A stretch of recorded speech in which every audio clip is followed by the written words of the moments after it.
Desdemona relaxes in her chambers, and she sees Othello, her lover.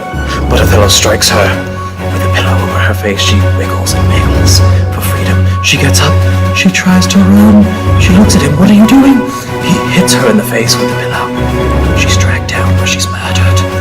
Murdered because of Iago. Iago the killer. Stop. Desdemona is dead. There's no more of her. Iago draws near. Iago looks at him. Cheating. In a fight. They begin. They clang and clash. They fall on the ground. They fight and the struggle is sore.